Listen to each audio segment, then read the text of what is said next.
रणजित सिंह त्या ठिकाणी, निंबाळकर बोलले, प्रत्येक जण त्या ठिकाणी सांगतोय. मी फार स्पष्ट बोलणारा कार्यकर्ता आहे. काही मान्यवर इथं येऊन गेले. पवार साहेबांनी पण सांगितलं की मी साखरवाडीच्या सभेमध्ये सांगितलं की मी श्रीमंतांना आमदार केलं. पण साहेबांना ते खटकलं. ते म्हणाले की मी पक्षाचा अध्यक्ष असताना हा कसा आमदार करेल, हा उद्या म्हणेल की बारामतीचा पण आमदार मीच केला. मी कसं आयुष्यात म्हणणार नाही, मी इतका वेडा नाहीये. मी त्यावेळेस ते आमदार झाले तेव्हा तिसरीत होतो, तिसरीत. आता तिसरीतलं कार्ट कसं काय आमदार करेल? साधं गणित आहे ना. त्यामध्ये जर साहेब तसं म्हणत होते, साहेबांनी त्यांना आमदार केलं, तर साहेबांच्या सभेत श्रीमंत खुर्चीवर का बसले नाही?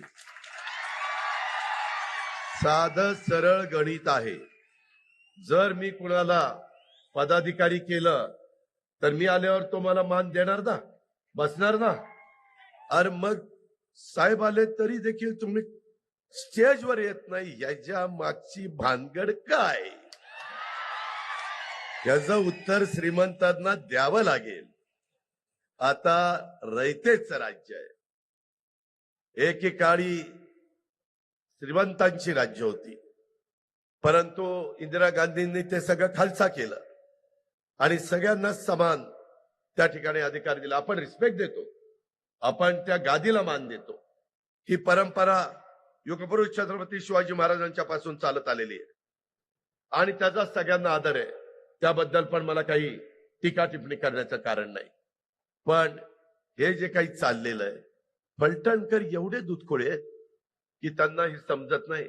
सगळं समजतं, सगळं लक्षात घ्या, सगळं डोक्यामध्ये साठवा आणि 20 तारखेला मतदानाला जाल त्यावेळेस घड्याळाच्या चित्राच्या शेजारचं बटन दाबा. कर्तृत्व असावं लागतं, कर्तृत्व असावं लागतं.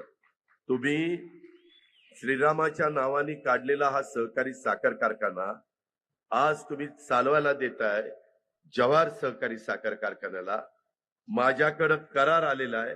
मी कधी तुमच्यामध्ये लुडबुड करायचं नाही. तर राज्य बघताय तर आपण काय, या करारामध्ये तुम्हाला आश्चर्य वाटेल, यामध्ये साधारण इथं टनाला फक्त 30 रुपये घेतले जात आहेत आणि करार तर असे का गमतीशीर केलेले आहेत, त्याची कॉपीच माझ्याकडे आहे. ही कराराची प्रत, त्याच्यामध्ये शेखर गायकवाड आयुक्त आणि बाळासाहेब पाटील असताना त्यांनी सांगितलेलं होतं. 13/10/2021 रोजी शंभूराजे देसाई राज्यमंत्री वित्त नियोजन यांनी लेखी म्हणणं सादर केलं. त्यात श्रीराम सहकारी साखर कारखान्यांचे शेतकरी सभासद यांच्या प्रती कोणतेही दायित्व नाही. आज रोजी कारखान्याची एफआरपी थकीत नाही.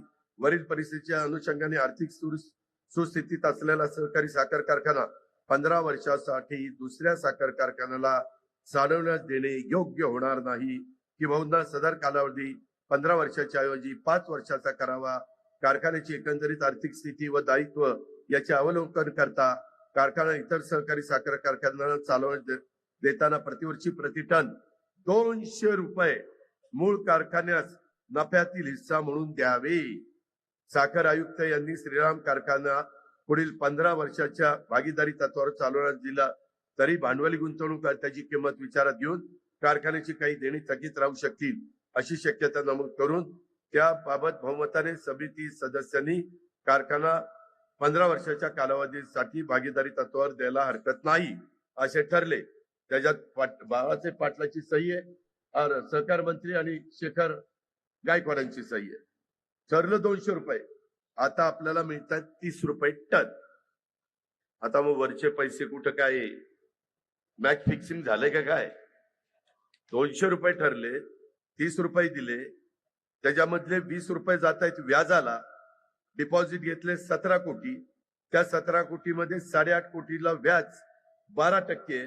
गंमत बघा, 1 वर्षाचं 8.5 कोटीचं व्याज 1 कोटी होतंय.